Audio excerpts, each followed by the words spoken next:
Honeymoon sale காலை 9 மணியிலிருந்து இரவு 12 மணி வரை ஜூலை 29 ஒரு நாள் மட்டும். நாகேஷ் சாரோட ஒரு சீன் இருக்கும். அந்த பீம் பாய் வந்து கீழே குதிக்க சொல்லுவாரு. குதிக்க சொன்னோன்னா உடனே குதிச்சிருவான். இதுதான் விசுவாசம் அப்படின்னு சொல்லிட்டு, இங்க பாருங்க ஒரு வாரம்னு சொன்ன உடனே, இங்க பாருங்க 1 வாரம் இல்ல 1 மாசம் கொடுத்தவள் கூட என்னால இதெல்லாம் பண்ண முடியாதுன்னு சொல்லுவார்ல. அந்த ஸ்பான்டேனியஸான ஒரு ஹியூமரஸ் இல்ல இருக்கு. அவர் ரொம்ப நாகேஷ் சார் வந்து டப்பு டப்பு டப்புன்னு நடிப்பாருமா. ம் ம் அது சீன் குத்தினா அது ரொம்ப அது இதில் என்னன்னா கமல் சார் ஈக்குவல் அப்படி இருப்பார். ம் ம் அதுதான் அந்த கேட்கணும்னு வந்து. ஸ்பான்டேனியஸாக பேசுறதுல 2 பேருமே இப்போ ஒரு கமல் சார் காமெடி படங்களில் பார்த்தீங்கன்னா அந்த நேரத்தில் சிலதெல்லாம் உருவாகும். டப்பு டப்பு டப்புன்னு பேசிட்டே போவாங்க. ம் நீங்கள் பஞ்சதந்திரம்லாம் எடுத்து பாருங்க. ஆமா. அதெல்லாம் வந்து அல்டிமேட் ஒரு காமெடி. உங்களோட ஒர்க் பண்ணும்போது கிரேசி மோகன் சாரோட ஸ்கிரிப்ட் ஒரு மாதிரி இருக்கும். அவர் ஒரு எக்ஸ்ட்ரீம்ல இருப்பாரு. அதே மாதிரி அதே படத்துல கவுண்டமணியும் பண்ணியிருப்பாரு. அவர் ஒரு எக்ஸ்ட்ரீம்ல பண்ணுவாரு. இத இத நீங்க எப்படி பாத்தீங்க? அப்போ உங்களால வியட்நாம் எப்படி காலனி ஹேண்டில் பண்ணீங்க? இல்லைம்மா, கிரேஸ் மோகன் எனக்கு ரொம்ப ஃப்ரெண்டு தான். ஏன்னா கமல் சார் நம்ம குரூப்பில் இருந்ததுனால ம் ரொம்ப ஃப்ரெண்டாக பண்ணேன். எனக்கு அவர் முதல்ல கிரேஸ் மோகன் என் கூட இருந்தது வந்து சின்ன மாப்பிள்ளை படம்.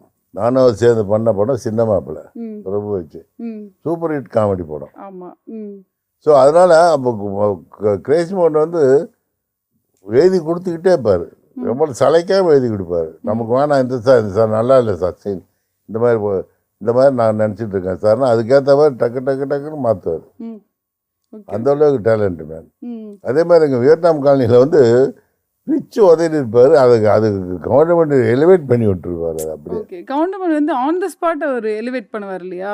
கிரேசி மோகன் சாரோட ஒரு ஆமாம் ஸ்கிரிப்ட் இருக்கும். ஆனா கவுண்டமணி வந்து ஆன் த ஸ்பாட் அதை ஆமாம் எலிவேட் அவரோட பண்ணுவார். ஓன் இது இருக்கும் ம் ம் அதெல்லாம் கான்ட்ரிபியூஷன். உங்களுக்கு வந்து ஆடட் பாயிண்ட்ஸ் தான் இல்லையா? ஆமாம் ஆமாம் ஆமாம் ஆமாம். வியட்நாம் காலனியோட அந்த ஜேர்னி எப்படி சார் இருந்தது? அந்த படத்தோட சில சுவாரஸ்யமான விஷயங்களை சொல்லுங்க.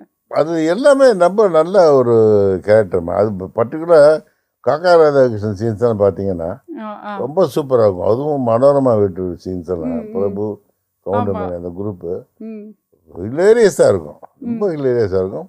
ரொம்ப நல்ல சென்டிமெண்ட் வேறு நிறைய இந்த படத்தில் இருந்தது. ம் நான் நிறைய ஆர்டிஸ்ட் வச்சு எடுத்தது அந்த படம் தான். உங்களுக்கும் கிரேசி மோகன் சாருக்கும் இருந்த நட்பு எப்படி சார்?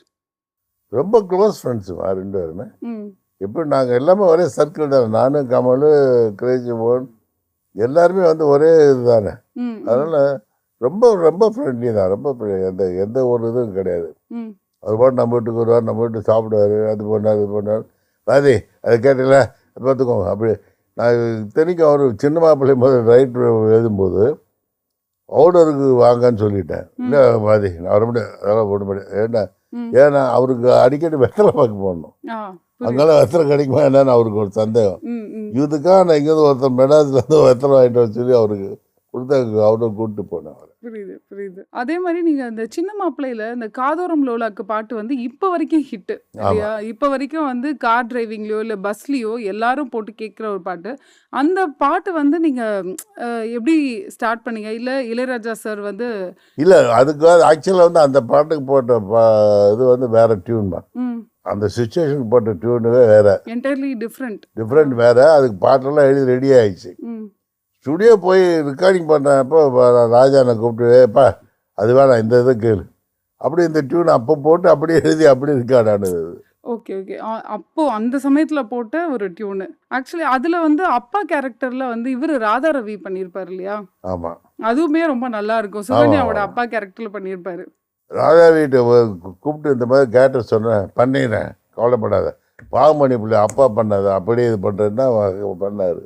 ஆ ஆ பாவமணி பிள்ளை ராதா ராதா பண்ணியிருப்பார். ம் அதை அப்படியே கொஞ்சம் இது பண்ணி அதை மாடிஃபை பண்ணி பண்ணார். சார் கமல் சார் நடிச்ச படத்துலயே உங்களுக்கு பிடிச்ச படம் ஹார்ட் டச்சிங்கான ஒரு படம் அப்படின்னா எது? 3ஆம் பிறை, ம் சலங்கி வழியாது, சாகர சங்கமம், ம் அப்புறம் டிப்பிக்கல் முத்து, ஓ தேவர்மன், ம் நிறைய படம் இருக்குமா, நிறைய படம் இருக்கு. ம் நீங்க ஏதாவது ஒரு படத்தை பார்த்துட்டு இதுல சூப்பரா பண்ணியிருக்க அப்படின்னு சொல்லிட்டு ஃபோன் பண்ணி இமீடியட்டா சொன்ன நாட்கள்லாம் உண்டா? ஏன் இருக்கேன் 3ஆம் பிறை. ம் அப்போ தான் ஏன்னா அதுதான் முத ஒரு வேறு மாதிரி ஒரு இதில் போனது. ம் சகலகலாவனுக்கு அப்புறம் ம் இந்த ம் மாதிரி ம் அடிக்கடி இதுலேருந்து மாறி வந்து ஒரு படம் 3ஆம் பிறை. நம்ம மூவிஸ்லாம் பத்தி பேசிட்டே இருக்கோம். அட் த சேம் டைம் இங்க நம்ம கட் பண்ணி இப்படி வந்துருவோம். உங்களோட பர்சனல் லைஃப் பத்தி பெருசா யாருக்குமே தெரியவே தெரியாது. நீங்க வந்து உங்களுடைய மேரேஜ் வந்து ஒரு லவ் மேரேஜா? இல்ல அரேஞ்ச் மேரேஜா? என்னோட அரேஞ்ச் மேரேஜ் தான்மா. நான் வந்து ரொம்ப நாள் கல்யாணம் பண்ணிக்க மாட்டேன்னு சொல்லிட்டு இருந்தேன். ம். ம். பட் வீட்டில் நீ பண்ணி ஆகணும்னு சொல்லி பண்ணி வச்சுட்டாங்க. ஓகே. நான் ரொம்ப லேட் மேரேஜ் தான். ம். ஆல்மோஸ்ட் 36 தான் பண்ணேன் நான். ம். ம். 36, 37 தான் பண்ணேன். அரேஞ்ச் மேரேஜ் தான். வீட்டில் பார்த்து பொண்ணு தான். ஓகே. ஓகே. பெரிய டிஸ்டன்ட் ரிலேட்டிவ் கூட கிடையாது. ம். வீட்டில் பார்த்து சொன்னாங்க, ஓகே சொன்னாங்க. பொண்ணு பார்க்க வரமாட்டேன்னு சொல்லிட்டேன். ம். நீங்கள் எல்லாம் உங்கள் வீட்டில் நம்ம வீட்டில் எல்லாருக்கும் உங்களுக்கெல்லாம் ஓகேன்னா சொல்லுங்கள் பண்ணிக்கிறேன்ட்டேன். ஓகே. அந்த பொண்ணு உங்களை பார்க்கவே இல்லை. இல்லை, அவங்க ஊர் வந்து ஆண்டிப்பட்டி, பட் மற்றவங்க இருந்தாங்க. ம். அவங்க என்னோட படங்கள் பார்த்தாங்களான்னு கூட எனக்கு தெரியாது. உங்களை தான் கல்யாணம் பண்ணிக்க போறோம்னு அவங்களுக்கு தெரியும். ஆனா தெரியும். ஏன்னா அங்கே பார்த்தா அவங்க சொல்கிறது தானே, ம். வீட்டை சொல்கிறது தானே. அப்போல்லாம் யாரும் இல்லை நான் அப்படி பண்ண சொல்ல மாட்டாங்கல்ல. அந்த வீட்டு அங்கே இருந்த மாதிரி ஏரியாவில் இருந்து வந்தவங்கெல்லாம். ம். இல்ல நீங்க வந்து ஒரு டைரக்டரா எங்களுக்கு தெரியும். அதாவது ஆக்டரா எங்களுக்கு தெரியும். எப்படிப்பட்ட கணவர்? என் ஒய்ஃப்கிட்ட தான் நீங்கள் கேட்கணும். எனக்கு தெரிஞ்ச நல்ல கணவன் தான். பட் என்னம்மா, நான் வந்து பிஸியாக டயட் பண்ணும் போதெல்லாம் வீட்டை பார்த்துக்கிட்டு வந்து அவங்க தான். ஓகே. ம். என் பசங்களுக்கு படிப்பு இடுப்பவருக்கு அவங்க தான் போய் எல்லாம் இது பண்ணது. கரெக்ட். திரைத்துறையில இருக்கவங்க பாதி பேர் வந்து ஃபேமிலியோட டைம் ஸ்பெண்ட் பண்ணவே முடியாது இல்லையா? டைம் இல்லையாம்மா. ம்.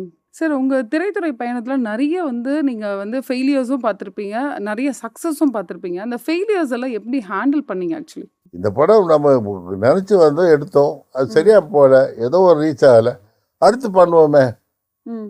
அடுத்து வேறு ஏதாவது சப்ஜெக்ட் நல்லா பண்ணுவோம், அந்த மாதிரி தான் போயிட்டே இருக்கணுமே தவிர சினிமாவில் வந்து அப்படியெல்லாம் இருக்க முடியாது. ஓகே. ஓகே. இப்போ வரைக்கும் நீங்க நிறைய படங்கள், விக்ரம் வரைக்கும் நீங்க நிறைய படங்கள் நடிச்சிருக்கீங்க. முன்னாடி இருந்த டைரக்டர்ஸுக்கும் நீங்க பார்த்த டைரக்டர்ஸுக்கும் இப்போ இருக்க டைரக்டர்ஸுக்கும் என்ன ஒரு வித்தியாசம்னு நினைக்கிறீங்க? இப்போ கொஞ்சம் டெக்னாலஜி நிறைய மூவ் ஆயிடுச்சுமா, ம். பெரிய லெவலுக்கு வந்துருச்சு. அதனால் அதை நிறைய யூஸ் பண்ணிக்கிறாங்க இப்போ இருக்கிற டேரக்டர்ஸ். ஓகே. இப்போ இருக்க டைரக்டர்ஸ் வந்து கதைக்கு முக்கியத்துவம் தராங்களா? ஒவ்வொரு காலகட்டத்தில் ஒவ்வொரு டைப் ஆஃப் கதைகள் வந்து ஜனங்க ஏற்றுக்கிறாங்க, அவங்களுக்கு பிடிச்சிருக்கு. ம். இப்போ நீங்கள் பீம்சிங் சார் காலத்துக்கு இப்போ பார்த்தீங்கன்னா ரொம்ப டிஃப்ரென்ஸ் இருக்கும். பீம்சிங் காலத்துக்கு எங்கள் காலத்துக்கு பார்த்தீங்கன்னா ரொம்ப டிஃப்ரென்ஸ் இருக்கும். ஸோ இப்போ இந்த மாதிரி கதைகளை தான் ஜனங்க விரும்புகிறாங்க. இது கதை இருக்கா என்ன தெரியாது, இது பூரா ஆக்ஷன் பேக்டு சாங்கு, அதில் தான் இப்போ இருக்கிற படங்கள் நிறைய வருது. அதில் 1-2 நல்ல படங்களும் வருதுன்னு வச்சுக்கோங்க. கம்மி கதையோட நல்ல படங்கள் நான் சொல்கிறது நல்ல கதையம்சத்தோடு வந்துருந்ததுன்னு வச்சுக்கோ. இந்த மாரி செல்வராஜெலாம் எடுத்துருக்காரு. ஆமாம் ஆமாம். ம். பைசன். பைசன் ம். அந்த மாதிரி நல்ல கதைகளோடு வருதுன்னு வச்சுக்கோங்க. ம். ம். பட்டு அது கம்மியாக தானே இருக்குது. ம். ம். பட் இந்த மாதிரி இப்போ கமர்ஷியலாக 4 சாங்கு 4 ஃபைட்டு அப்படின்றதுல தான் நிறைய லவ் இப்போ வருது. ம். ம். காதல் கதைகள் நிறைய வருது. ம். அதுதானே இப்போ வருது. ஆமாம். இப்போ இருக்க டைரக்டர்ஸில் இவங்க பண்ணுற ஸ்டோரி எனக்கு ரொம்ப பிடிச்சிருக்கு, இந்த ஃபிலிம் மேக்கிங் ரொம்ப பிடிச்சிருக்கு அப்படின்னா எது சொல்வீங்க? இப்போ இருக்க டேரக்டர் நிறைய படங்கள் நான் பார்க்கலாமா, ம். அதனால் எனக்கு சொல்ல தெரியாது. ஓகே. எனக்கு நான் தியேட்டர் போய் ரொம்ப நாள் ஆச்சு. ம். ம். ஏதாவது ரொம்ப நல்லா இருக்குது அப்படின்னா தான் என் பசங்க கூப்பிட்டு போவாங்க. இல்லைன்னா நான் வீட்டிலே தான் ஓடிடியில் தான் பார்க்குறேன். ஓகே. இப்போ ஓடிடியில் என்ன வருதோ அதை தான் நான் பார்த்துட்ருக்கேன். ம். அதனால் இது நான் பர்டிகுலராக இந்த டைரக்டர் அது இது சொல்ல முடியும், என்னால் சொல்ல தெரியல எனக்கு. ம். ஏன்னா எங்களுக்கு அப்புறம் பார்த்தீங்கன்னா எனக்கு பிடிச்சது வந்து சேரன். சேரன் சாரோட மூவிஸ் எல்லாமே வந்து நம்ம லைஃபோட கனெக்ட் ஆகிற மாதிரி. இல்லை ரொம்ப அப்புறமா இது இப்போ தவமா இருந்தாலும் யாருமே நினச்சே கூட அந்த மாதிரிலாம் கதையை யோசிக்கவே முடியாது. ம். ம். ஆட்டோகிராஃப் எல்லாமே. ஆமாம். சரி, இப்போ வந்து நிறைய மூவிஸ் ரீரிலீஸ் ஆகுது இல்லையா? எப்படி பார்க்குறீங்க? அப்போ நல்ல படங்களை வந்து ரீமேக் பண்ணவே முடியாதும்மா. ம். பண்ணிங்கன்னா நீங்கள் ஃபெயிலியர் தான் ஆவீங்க. கரெக்டு. ம். ஏன்னா அதுக்கான அந்த அந்த அந்த படம் சக்ஸஸ் ஆனதுக்கு 1000 ரீசன் இருக்கும். ம். ம். அதெல்லாம் நீங்கள் போய் ஆராய்ச்சி மாதிரி எடுக்க முடியாது. ம். சரிங்களா? பர்டிகுலர் ஒரு உதாரணம் சொன்னால் இப்போ சிவாஜி சார் கதையை வந்து நீங்கள் ரீமேக் பண்ணவே முடியாது. ம். கரெக்டு. இப்போ தேவர்மணியை நீங்கள் ரீமேக் பண்ண முடியாது. ம். ம். ஒரு 17 வரலையும் நீங்கள் ரீமேக் பண்ண முடியாது. ம்.